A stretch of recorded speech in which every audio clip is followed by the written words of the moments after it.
রামু নেমে এসে দেখে লাশটার গাড়িতে নেই, পড়ে আছে রাস্তায়।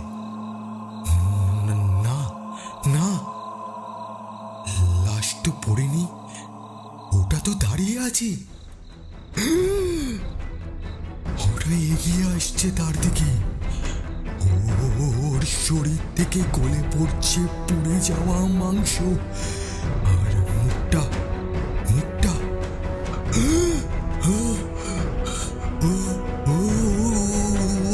তো রামুর মুখ। এ যেন স্বয়ং প্রতিবিম্ব।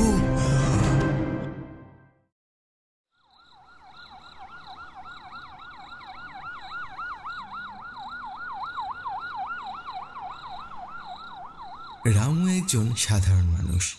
পেটের দায়ে অমানুষের মতো কাজ করতে হয় তাকে। কলকাতার এক পুরনো সরকারি হাসপাতালে সে লাশ টানার কাজ করে, রোজ রাত 12টা থেকে ভোর 5টা।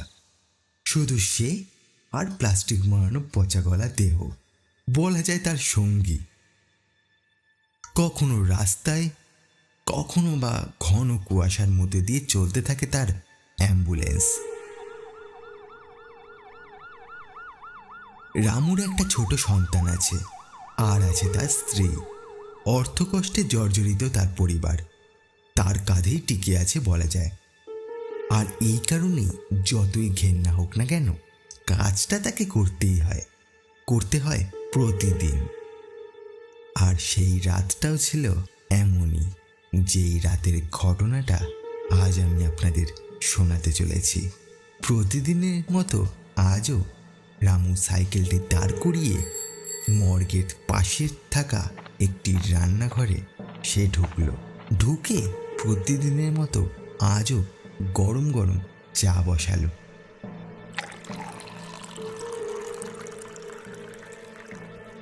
এমন সময় রামুর কানে ভেসে এলো দূর থেকে ফিসফিসিয়ে কারা যেন কথা বলছে।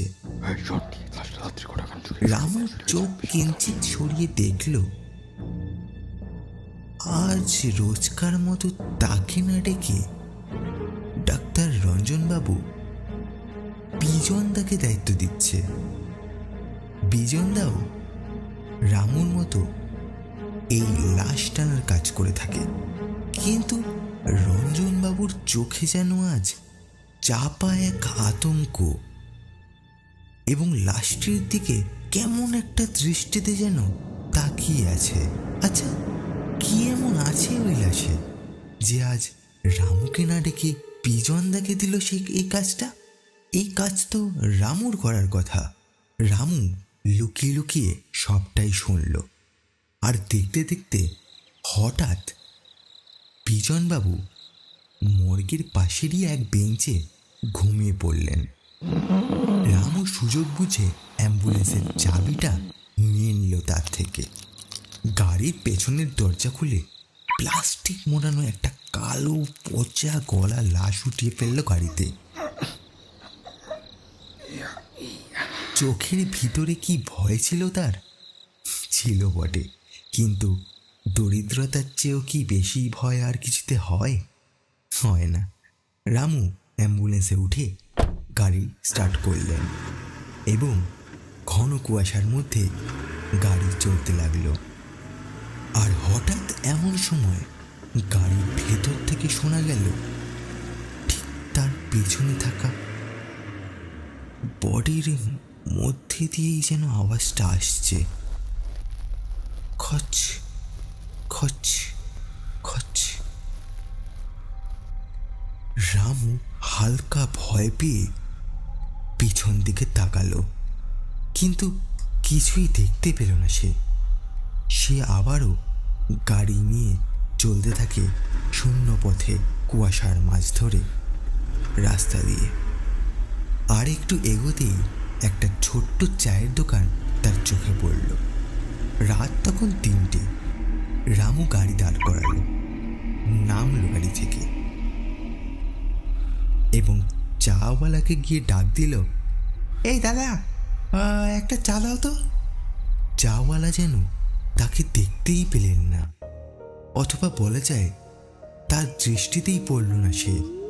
তার দৃষ্টি গেল কেবলই অ্যাম্বুলেন্সের দিকে এবং সে ভয়া গলায় কাপা গলায় বলে উঠলেন, এই গাড়ি এত রাতে আইলো কই দিয়া? এতক্ষণ তো ছিল না। বাবা চাওয়ালা যেন এক প্রকার হঠাৎ করে ছুটে পালিয়ে গেল দোকান ছেড়ে। রামু তো হতবাক, এত ভয় কিসের লোকটার? সে বিরক্ত হয়ে একটা পকেটের থেকে বার করে সিগারেট ধরালো। কি ছোট লোক রে ভাই, টিভি না বললেই হয়ে যেত, চলে যেতাম। আজব লোক মাইরি।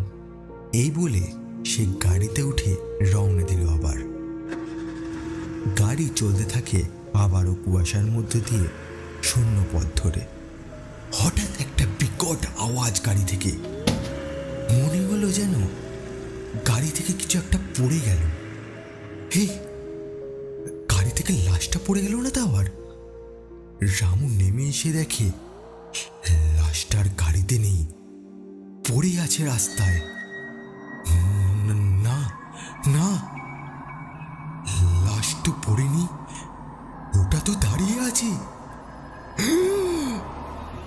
ওটা এগিয়ে আসছে তার দিকে। ওর শরীর থেকে গলে পড়ছে পুড়ে যাওয়া মাংস, আর মুখটা ওটা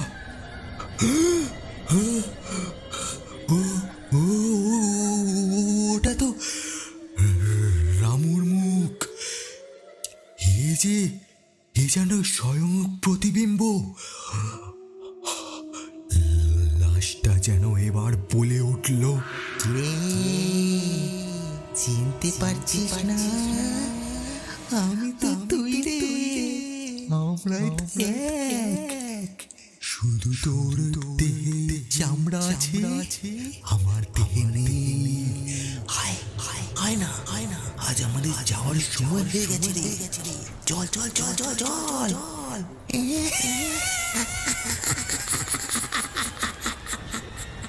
রামু দৌড় দেয়, আর দৌড় দিতে একটা কঞ্চিতে বেঁধে সে পড়ে যায় মাটিতে। আর চোখের নিমেষে নেমে আসা অন্ধকার, সব যেন চুপ। পরের দিন সকালে পুলিশ তল্লাশিতে আসে। রঞ্জনবাবু আর বিজনবাবুকে প্রশ্ন করতে শুরু করেন এবং পুলিশ কর্তা ডক্টর রঞ্জনবাবুকে জিজ্ঞাসা করেন, কি হে ডাক্তার রঞ্জনবাবু, কি খবর হে? ধান্দা ঠিকঠাক চলছে তো? ডাক্তার রঞ্জনবাবু বললেন, আগে স্যার ঠিক বুঝলাম না। পুলিশ কর্তা বলেন, দেখুন, আমি কোনো ডিকশনারি নই যে আপনাকে বোঝাবো। যাই হোক, ব্যাপারটা কি বলুন তো? ডাক্তার বললেন, কোন ব্যাপারটা স্যার? পুলিশ কর্তা এবার একটু রেগে গিয়ে বলে ওঠেন, ওই যে কাল দুপুরে কি গিলেছেন, বিকেলে কতবার বাথরুমে গেছেন, কটা মাছের পেটে গিলেছেন, কেন কেন রাখা চাচ্ছেন মাইরি? বলুন তো কি হয়েছে? আমার কাছে অত টাইম নেই ফালতু, বলুন। ডাক্তার রঞ্জনবাবু এবার একটু ঘাবড়ে গিয়ে বলে উঠলেন, আসলে স্যার, রামুর ঘটনায় আমরা শোকাহত।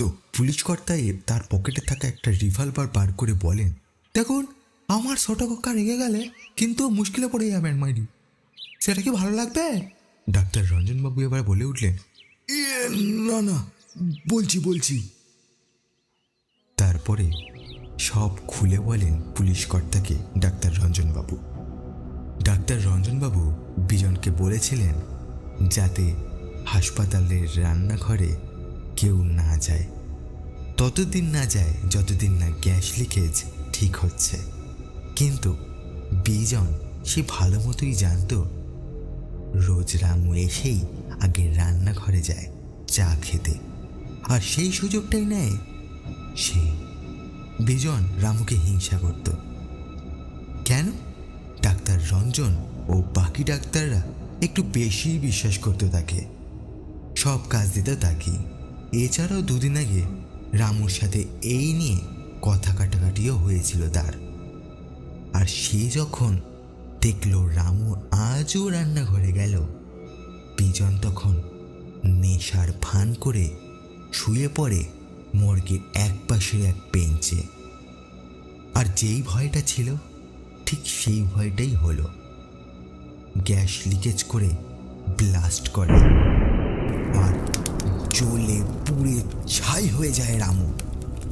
আর ডাক্তার রঞ্জন যখন সেই শুনে ছুটে আসে ততক্ষণে অনেকটাই দেরি হয়ে গেছে। ডাক্তার রঞ্জন তার হাসপাতালের বদনাম হবে জেনে সে ও বিজন একটা কালো প্লাস্টিক বেঁধে দেয় তার বডিতে, এবং বিজন ভয়ে সেদিন আর গাড়িতে ওই বডি তোলার সাহস পায়নি। সে বডি ওইভাবে রেখেই শুয়ে পড়ে। আর সব শোনার পর পুলিশ কর্তা ঘাড় ধরে হাতের লকআপ পেরিয়ে বিজনকে টানতে টানতে নিয়ে যায় সেখান থেকে। কিন্তু তারপর যা ঘটল তার জন্য বিজন মোটেও প্রস্তুত ছিল না।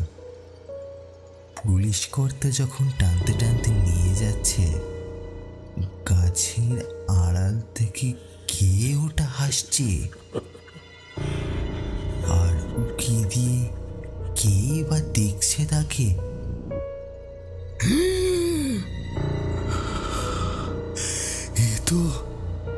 এ তো রামু। হিংসে, শত্রুতা, লোভ যখন কাউকে গ্রাস করে তখন তার একটাই পরিণাম হয়, বিনাশ। নমস্কার, আমি সায়ন, আর আপনারা এতক্ষণ শুনছিলেন আমার লেখা একটি ছোট্ট গল্প। যদি আজকের গল্পটি আপনার ভালো লেগে থাকে তাহলে অবশ্যই লাইক, সাবস্ক্রাইব করে পাশে থাকবেন, আর কমেন্ট করে জানাতে ভুলবেন না কেমন লাগলো। ভালো থাকবেন, সুস্থ থাকবেন, আর এভাবেই